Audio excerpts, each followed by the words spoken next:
नमस्कार साथियों, संस्कृति यूट्यूब प्लेटफॉर्म पर आप सभी का स्वागत है। मेरा नाम है आर.के. सिंह। आज हम बात करने वाले हैं जिस टॉपिक की, वो है भारतीय मैंग्रोव संरक्षण मॉडल। तो इसी मॉडल की चर्चा करने वाले हैं क्योंकि ये खास तौर पे इस समय चर्चा का विषय बना हुआ है। तो क्यों चर्चा में है ये तो हम देखेंगे ही। इस मॉडल की जो भी महत्वपूर्ण विशेषताएं हैं उन पर भी चर्चा करेंगे और देखेंगे कि आखिर मैंग्रोव जो वनस्पति है ये होता क्या है, इसका महत्व क्या होता है और भारत में इनका जो विस्तार है, इनकी जो उपस्थिति है, कौन से क्षेत्रों में है। तो ऐसे बहुत सारे अहम पहलू हैं जिन पर आज हम चर्चा करने वाले। चलिए देख लेते हैं कि भारतीय जो मैंग्रोव संरक्षण मॉडल है, जिसे खास तौर पे इस समय एफएओ की जो तकनीकी मान्यता है वो प्रदान की गई है। तो क्यों की गई है, इसी कारण से देखें तो ये चर्चा में है। देख सकते हैं सुंदरबन जो एक्वाकल्चर जो मॉडल विंस एफएओ है, ये ग्लोबल स्तर पे रिकॉग्नाइज किया गया है। इस कारण से देखें तो ये चर्चा में है। और पश्चिम बंगाल के जो सुंदरबन है, ये अपने खास तौर पे पर्यावरणीय जो महत्व है उस दृष्टिकोण से ये अहम माने जाते हैं। तो यहाँ पर सुंदरबन क्षेत्र में जो विकसित जो सस्टेनेबल जो एक्वाकल्चर इन जो मैंग्रोव जो इकोसिस्टम है, जिसे एक तरह से क्या बोला जाता है, सेम बोला जाता है। तो इसका जो मॉडल है, इस मॉडल को एफएओ यानी कि United nation food and agriculture जो ऑर्गेनाइजेशन, उसके द्वारा क्या किया गया है, वैश्विक तकनीकी मान्यता दी गई है। और इसी कारण से देखें तो ये जो सेम है, जिसे सस्टेनेबल एक्वाकल्चर इन मैंग्रोव इकोसिस्टम कहते हैं, ये चर्चा में है। और ये मैंग्रोव जो वनस्पति है उसके संरक्षण के दृष्टिकोण से, सतत आजीविका के दृष्टिकोण से एक नवाचारी मॉडल के तौर पे इस समय जाना जा रहा है, जिसकी चर्चा खास तौर पे हो रही है। तो इसके बारे में हम देखेंगे कि आखिर यहाँ पर ये है क्या, और इससे जुड़े हुए जो भी अहम पहलू हैं उन पर भी बात करने लगी। चर्चा में आगे बढ़ने से पहले आप सभी के लिए एक महत्वपूर्ण सूचना है। दिवाली स्पेशल ऑफर के तहत यूपीएससी जो ऑप्शनल कोर्स हैं, चाहे वो ज्योग्राफी हो चाहे वो हिस्ट्री हो, इसके लिए जो भी निर्धारित फी है उन पर 60% से अधिक की छूट दी जा रही है। और इस छूट के अलावा 10% एक्स्ट्रा डिस्काउंट भी प्रदान किया जा रहा है। खास बात है कि ये जो डिस्काउंट है ये कब तक वैलिड है, तो ये 22 अक्टूबर 2025 तक वैलिड है। इसके अलावा भी कोई जानकारी चाहते हैं तो नीचे दिए गए जो नंबर है 9555124124 पे कॉल करके जानकारी प्राप्त कर सकते हैं। दूसरा तरीका है संस्कृति आईएएस की जो वेबसाइट है sanskrithies.com, यहाँ विजिट करके भी संबंधित जानकारी प्राप्त कर सकते हैं। चलिए थोड़ा सा न्यूज़ की बात कर लें जो यहाँ पर चर्चा में है, जिसके बारे में ये कहा जा रहा है कि ये जो न्यूज़ है विशेष तौर पे देखेंगे, जिसकी बात हो रही है कि आखिर ये है क्या। तो जो सस्टेनेबल एक्वाकल्चर इन मैंग्रोव जो इकोसिस्टम है, इसके नाम से ये जानी जाती है। शॉर्ट में इसे SAIME पहल कहा जाता है। ये चर्चा में है क्योंकि पहले हमने बताया कि सुंदरबन का ये जो क्षेत्र है, पश्चिम बंगाल का जो सुंदरबन क्षेत्र पूरी तरह से विकसित है, खास तौर पे सस्टेनेबल जो एक्वाकल्चर इन मैंग्रोव जो इकोसिस्टम है। तो इसका जो मॉडल है उसे फूड एंड जो एग्रीकल्चर ऑर्गेनाइजेशन है उसके द्वारा वैश्विक तकनीक के रूप में मान्यता प्रदान कर दी गई है। और ये अब मैंग्रोव जो वनस्पति होती है उसके संरक्षण और उसे सतत आजीविका के संदर्भ एक नवाचारी जो मॉडल है उस रूप में जाना जाएगा। तो थोड़ा सा इसके बारे में बेसिक जो जानकारी है जो आपको जानना चाहिए उस पर हम बात करेंगे। तो देखिए इसका जो पूरा नाम है वो क्या है, तो यहाँ पर आप देख सकते हैं सस्टेनेबल जो एक्वाकल्चर इन मैंग्रोव इकोसिस्टम है। कहाँ से ये जुड़ा है, तो पश्चिम बंगाल का जो सुंदरबन क्षेत्र है। और उद्देश्य क्या है, तो मैंग्रोव जो वनस्पति है उसके संरक्षण के साथ जो आजीविका के स्तर पे जो सहायक जलीय कृषि है जो एक्वाकल्चर होता है उसके लिए क्या है, ये महत्वपूर्ण लाभदायी माना जाता है। नेचर क्या है, तो क्लाइमेट जो एडॉप्टिव इकोसिस्टम बेस्ड जो लाइवलीहुड मॉडल है उस पर ये पूरा जो पहल है ये आधारित है। इसके अलावा अगर आप देखेंगे रेगुलेशन के स्तर पे तो जीएनएफ है, अलग अलग जो नेचरलैंड है, ये सब इसके सहयोगी हैं। और ख़ास बात क्या है कि एक्वाकल्चर के तहत देखें तो जो झींगा पालन है, जो मैंग्रोव वनस्पति की जो बहाली है, उससे संबंधित जो मॉडल है वो ये पोषित करता है। वैश्विक चूंकि मान्यता अब मिल गई है, जो फूड एंड एग्रीकल्चर जो ऑर्गेनाइजेशन है उसके द्वारा इसकी जो भी तकनीकी मान्यता है वो अब इसे प्रदान की गई है। तो मैंग्रोव जो पारिस्थितिकी तंत्र है, उस पारिस्थितिकी तंत्र की अगर हम बात करेंगे तो उसमें जो सतत जो सस्टेनेबल जलीय कृषि की बात की जा रही है, तो वो एक क्या है, एक बहुहितधारक साझेदारी है। क्या है, बहुहितधारी, यानी अलग अलग बहुत सारे हितों को एक तरह से साधने के लिए एक पार्टनरशिप है, जिसका उद्देश्य क्या है कि पश्चिम बंगाल में जो ये मैंग्रोव वनस्पति वाला जो एक बड़ा विस्तृत पारिस्थितिकी तंत्र है इसको संरक्षित किया जाए। क्योंकि अब वैश्विक स्तर पे जो भी क्लाइमेट चेंज हो रहा है, ग्लोबल वार्मिंग हो रहा है, जो पर्यावरण ह्रास हो रहा है, उसके आधार पर इस वनस्पति वाले क्षेत्र को बेहतर किया जाए।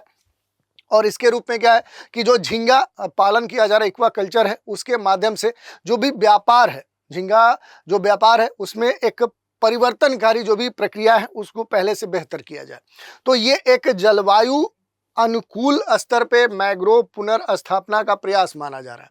तो ये जलवायु अनुकूलन के स्तर पे देखेंगे तो संरक्षण से जुड़ी हुई क्या है, एक आजीविका पहल है जिसका नाम दे दिया गया है SAIME, सैम पहल। तो ये अहम मानी जा रही है और इसके तहत जो भी खारे जल होते हैं उस खारे पानी के जो झींगा है, झींगा आधारित जो भी जलीय कृषि है, और उस कृषि को मैंग्रोव जो पुनर्स्थापना है उसके साथ क्या किया जाएगा, इंटीग्रेट करने का प्रयास किया जाएगा। देखिए झींगा पालन और मैंग्रोव जो बहाली है दोनों को एक साथ जोड़ने का प्रयास किया जा रहा है और ये एक पारिस्थितिकी तंत्र आधारित पूरा जो जलवायु अनुकूलन संरक्षण जो सुधार है उससे जुड़ा हुआ एक अप्रोच माना जा सकता है, दृष्टिकोण माना जा सकता है। इसके जो भी रेगुलेटर्स हैं, इसे ग्लोबल नेचर जो फंड है जो GNF है इसके द्वारा सहयोग प्राप्त है, या नेचर जो इन्वायरमेंट है उसके तहत इसे सपोर्ट प्राप्त है, या फिर वाइल्ड लाइफ जो सोसाइटी है उसके तहत देखें तो इसे एक विशेष जो समर्थन है वो प्राप्त है। तो ये एक तरह से देखें तो महत्वपूर्ण पहल मानी जा रही है। क्यों महत्वपूर्ण है, तो देखिए इसके बहुत सारे लाभ आपको देखने को मिल सकते हैं। जैसे पर्यावरणीय लाभ की बात करेंगे तो जो मैंग्रोव रेस्टोरेशन है उससे क्या होगा कि जो कोस्टल इरोजन हो रहा था, जो तटीय कटाव हो रहा था, वो कटाव रोकने में मदद मिल सकती है। ब्लू कार्बन जो सिक्वेस्ट्रेशन है उसके माध्यम से जलवायु जो परिवर्तन है उसको कंट्रोल किया जा सकता है। बायोडाइवर्सिटी के संरक्षण में ये अहम भूमिका निभा सकता है क्योंकि इसके संरक्षण से मछलियाँ, केकड़े, झींगे का जो प्रजनन स्थल है वो पहले की तरह सुरक्षित किया जा सकता है। तो इनकी जो इससे जुड़े हुए इसके आसपास के जो भी जीव हैं उनकी जो विविधता है वो बनी रहती है। जो भी साइक्लोनिक जो क्षेत्र है उनका जो साइक्लोन होता है उसका जो प्रभाव होता है तटीय क्षेत्रों में वो कम हो सकता है। तो जो भी चक्रवाती आपदाएं हैं उनके प्रभाव को ये कम करते हैं। सामाजिक आर्थिक लाभ भी इसके बहुत सारे हैं क्योंकि स्थानीय जो लोकल जो लोग होते हैं, जो कम्युनिटी होती हैं, उनके आजीविका का एक सबसे सामान्य और सबसे मजबूत साधन माना जाता है। जो एक तरह से सतत जो मत्स्य पालन है उससे क्या हो सकता है कि बाजार में एक मूल्यवर्धन भी हो सकता है, जो प्राइस वैल्यू एडिशन है वो की जा सकती है। समुदाय आधारित जो संरक्षण मॉडल है वो और क्या हो सकता है, वो बेहतर हो सकता है। तो इस तरह के जो फायदे हैं वो भी देखने को मिल सकते हैं। तो ये न्यूज़ थी और इससे जुड़ी हुई बातें थी। अब इसमें जो मैंग्रोव की बात बार बार आ रही है कि आखिर मैंग्रोव वनस्पति होता क्या है, तो देखिए मैंग्रोव अगर वनस्पति को थोड़ा सा हम इस पर बात करें तो खारे पानी में जो खारे जल होते हैं उसी में उगने वाले एक तरह से नमक सहिष्णु जो हेलोफाइट्स होते हैं, जो हेलोफाइट वृक्ष हैं, जो झाड़ियां हैं, जो तटीय अंतर्ज्वारी जो क्षेत्र होते हैं, जो कोस्टल इंटर कह सकते हैं कि इंटर जो टाइडल जो जोन होते हैं वहां पर ये देखने को मिलते हैं। जो मैंग्रोव नमक सहिष्णु कह सकते हैं कि वृक्ष और झाड़ियों के तौर पे ये जाने जाते हैं और तटीय जो अंतर्ज्वारी जो क्षेत्र है मुख्य तौर पे उष्ण कटिबंधी और उपोष्ण जो कटिबंधी क्षेत्र होते हैं वहीं पर ये उगते हैं। और मुख्य रूप से इनका जो क्षेत्र है ये ट्रॉपिकल रीजन में, ये टेम्परेट जो रीजन है वहीं पर ये डेवलप होते हैं। समुद्र और भूमि के बीच में एक प्राकृतिक जो सुरक्षा कवच है, इकोलॉजिकल जो बफर है उसका ये काम करते हैं और इसी कारण से देखें तो ये अहम हो जाते हैं। इनकी जो विशेषताएं हैं उन पर हम थोड़ा सा बात करेंगे। तो देखिए ये पूरी तरह से क्या होते हैं, लवण सहिष्णु होते हैं, यानी खारे जल को ये क्या करते हैं, झेल जाते हैं। तो पत्तियों के अतिरिक्त नमक को ये उत्सर्जित कर देते हैं। जो भी वायवीय जो जड़ें हैं ये जल भराव वाली मिट्टी में भी क्या करते हैं, ये ऑक्सीजन प्राप्त करने में एक तरह से सहायक होती हैं। जो भी इनके प्रॉपर रूट्स होते हैं, ये ज्वारी जो धाराएं हैं, जो टाइडल इम्पैक्ट देखने को मिलते हैं, जो तूफान जैसे साइक्लोनिक जो स्थिति देखने को मिलती है, उनमें भी क्या है कि ये उन वृक्ष, उन झाड़ियों को एक मजबूत आधार प्रदान करते हैं। और सबसे खास बात क्या है कि वृक्ष मूल वृक्ष से जुड़े रहते हुए भी अंकुरित हो जाते हैं, ये खास विशेषता है। उच्च कार्बन जो भंडारण है, क्योंकि ब्लू कार्बन जो इकोसिस्टम है उसका हिस्सा माने जाते हैं मैंग्रोव वनस्पति, और इसी कारण से क्या है ये अहम हो जाते हैं। खास बात है कि जैसे हमने बोला कि ये लवण सहिष्णु होते हैं, तो इसमें विशेष विशिष्ट जो जड़ें होती हैं वो देखने को मिलता है। जो अलग तरह की जो रूट्स होती हैं वो आपको देखने को मिल सकता है। तो जड़ों की विशेष संरचनाएं देखने को मिलती हैं और ये जो संरचना है ये लवण के संदर्भ में साल्ट के स्तर पे क्या करती है, फिल्टरेशन का काम करती हैं। और जड़ें क्या होती है कि लवण उत्सर्जन करने वाली जो पत्तियां हैं, जो उच्च जो सैलिनिटी है, जो लवणता है, उस स्तर को क्या करती हैं, प्रबंधित करती है। तो इस कारण से क्या है कि ऐसे लवण वाले जल में भी सस्टेन कर पाते हैं जो मैंग्रोव वनस्पति है। वायवीय जो जड़ें हैं जो म्यूटाफोरस हैं, यानी कि ये जो जड़ें होती हैं जो भी मैंग्रोव वनस्पति होती है, तो ये जल भराव वाले जैसे मिट्टी वाले जो क्षेत्र हैं वहाँ पर ऑक्सीजन प्राप्त करने में यानी कि श्वसन में मदद करती हैं। और सबसे मजबूत बात ये होती है कि ये इन वृक्ष इन वनस्पतियों को एक तरह से सहारा का प्रदान करते हैं, क्योंकि कोस्टल रीजन में देखेंगे तो टाइडल इफेक्ट देखने को मिलता है, ज्वारी प्रभाव देखने को मिलता है, जो भी साइक्लोन जैसी स्थिति देखने को मिलती है, तो उससे क्या होते हैं कि ये वृक्ष और वनस्पति इनकी जड़ों के कारण एक तरह से मजबूत स्थिति में रहते हैं। बीज अंकुरण की बात करें तो खारे पानी में अंकुरण की जो चुनौती है, उस चुनौती से पार करने के लिए जो बीज हैं वो मूल वृक्ष से जुड़े रहते हुए भी अंकुरित हो जाते हैं। और एक तरह से ब्लू कार्बन के संदर्भ में कहा जाता है, कुशल कार्बन पृथक्करण से ये सुसज्जित होते हैं। जैसे मैंग्रोव सर्वाधिक कार्बन समृद्ध जो पारिस्थितिकी है उन तंत्रों में से क्या है, एक माना जाता है। तो जलवायु परिवर्तन को कम करने में ये महत्वपूर्ण भूमिका भी निभाते हैं। तो इस तरह से कई सारी इनकी जो बातें होती हैं वो महत्वपूर्ण होते हैं, और इसी कारण से हमारे लिए ये सबसे खास माने जाते हैं, क्योंकि ये एक महत्वपूर्ण इकोलॉजिकल बफर के तौर पे मौजूद होते हैं। दूसरी बात, कार्बन सिंक के स्तर पे ये काम करते हैं, ब्लू कार्बन इकोसिस्टम है। क्लाइमेट के स्तर पे देखें तो क्लाइमेट रिजिलेंस होते हैं, इंटरमीडिएट जो हैबिटेट बिटवीन लैंड और सी दोनों के बीच में एक बफर का काम करते हैं। नेचर बेस्ड एक सोल्यूशन के तौर पे ये मौजूद है। तो ये बहुत सारे जो कारण हैं जो हमने आपको बताया कि समुद्री जो तूफान है, जो चक्रवात है, इनसे क्या होता है कि तटों की ये रक्षा करते हैं, जो कोस्टल कटाव है उससे रोकते हैं, समुद्री जो खाद्य श्रृंखला है उसको ये बनाए रखते हैं, जिससे बायोडाइवर्सिटी क्या हो रहती है, इन क्षेत्रों की मेंटेन रहती है। जलवायु परिवर्तन में ये नियंत्रण करते हैं, जैसे कार्बन अवशोषण के संदर्भ में ये महत्वपूर्ण माने जाते हैं। स्थानीय जो समुदाय हैं उनकी जो आजीविका है, जैसे लोकल जो मैंग्रोव वनस्पति क्षेत्रों में रहने वाले जो लोग हैं, तो फिशिंग उनके लिए अहम हो जाता है। शहद जो उत्पादन है या इस तरह के एक्वा कल्चर से जुड़ी हुई जितनी भी बातें हैं, झींगा पालन हो या इस तरह के जो भी एक्वा कल्चर है वो महत्वपूर्ण हो जाता है। भारत में जो मैंग्रोव वनस्पति है सर्वाधिक कहाँ पर देखने को मिलेंगे, तो देखिए भारत में खास तौर पर देखेंगे जो गुजरात वाला जो क्षेत्र है यहाँ पर आपको देखने को मिल सकता है। पश्चिम बंगाल वाला जो क्षेत्र है यहाँ पर आपको देखने को मिल सकता है।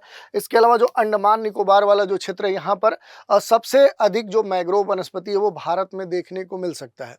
और सुंदरबन जो है वो यूनेस्को बायोस्फीयर रिजर्व के तौर पे जाना जाता है, रामसर साइट के तौर पे जाना जाता है, वर्ल्ड हेरिटेज साइट के स्तर पे भी नामांकित है। और भारत में जो भी महत्वपूर्ण जो कह सकते हैं कि मैंग्रोव क्षेत्र है उनकी अगर हम चर्चा करें तो देखिए भारत में मुख्य रूप से आप देखेंगे पूर्वी और पश्चिमी जो तट हैं ये क्या है, ये मैंग्रोव वनस्पति यहाँ पर पाई जाती है। भारत में सबसे अधिक जो है वो पश्चिम बंगाल वाला ये जो क्षेत्र है यहाँ पर क्या है कि आपको मैंग्रोव जो वनस्पति वो देखने को मिल सकती है। सबसे बड़ा जो मैंग्रोव वन है ये कहाँ पर देखने को मिलेगा, तो यहीं पर पश्चिम बंगाल के समीप आपको देखने को मिल सकता है। यहाँ पर जो भी नदियाँ हैं जैसे महानदी है, गोदावरी है, कृष्णा है, तो उड़ीसा और आंध्र प्रदेश वाले भी जो क्षेत्र है वहाँ पर भी क्या है कि इस तरह की वनस्पति देखने को मिल सकती है। इधर अगर तमिलनाडु में आएंगे तो यहाँ पर भी क्या है कि मैंग्रोव वनस्पति की उपस्थिति भारत में देखने को मिलती है। बड़े जो मैंग्रोव परिसर है उनमें से एक माना जाता है यहाँ पर पिचवरम मैंग्रोव। भीतरकनिका जो उड़ीसा वाला क्षेत्र है ये भी क्या है, एक तरह से आप देखेंगे तो मैंग्रोव वनस्पति वाला क्षेत्र माना जाता है। कच्छ की जो खाड़ी है, ये कच्छ की जो खाड़ी है ये भी क्या है कि गुजरात में शुष्क क्षेत्र में एक अद्वितीय कह सकते हैं मैंग्रोव वनस्पति वाला क्षेत्र माना जाता है। और अंडमान निकोबार द्वीप समूह वाला जो क्षेत्र है ये सबसे अहम माना जाता है, क्योंकि यहाँ पर समुद्री जो जीवन है उसको आश्रय प्रदान करने में ये जो मैंग्रोव वनस्पति है ये अहम भूमिका निभाते हैं। तो इनके बारे में आप देख सकते हैं भारत के जो भी महत्वपूर्ण मैंग्रोव वाले जो क्षेत्र है उनके बारे में देख सकते हैं। सबसे बड़ा जो क्षेत्र है वो सुंदरबन डेल्टा है, उसके बाद रन ऑफ कच्छ है गुजरात का, कृष्णा गोदावरी डेल्टा है, महानदी डेल्टा है, पिचावरम है तमिलनाडु का, अंडमान निकोबार जो द्वीपी क्षेत्र है ये क्या है भारत में सबसे महत्वपूर्ण। इधर अंडमान निकोबार वाला क्षेत्र आपको देखने को मिलेगा। ये सबसे महत्वपूर्ण क्या है कि भारत के संदर्भ में देख सकते हैं कि जो मैंग्रोव वाले क्षेत्र है, तो मैंग्रोव जो वनस्पति है उसके सामने कई सारी समस्याएं, जैसे अवैध जो झींगा पालन है ये क्या करता है कि मैंग्रोव वनस्पति के लिए एक प्रतिकूल जो इन्वायरमेंट है वो उत्पन्न करता है। तटीय क्षेत्रों में जो इंडस्ट्रियल जो डेवलपमेंट हो रहा है वो भी क्या है कि मैंग्रोव वनस्पति के लिए अब आने वाले समय में खतरा उत्पन्न कर रहा है। खारे जल का जो अतिक्रमण हो रहा है ये भी एक बड़ी चिंता है मैंग्रोव वनस्पति के लिए।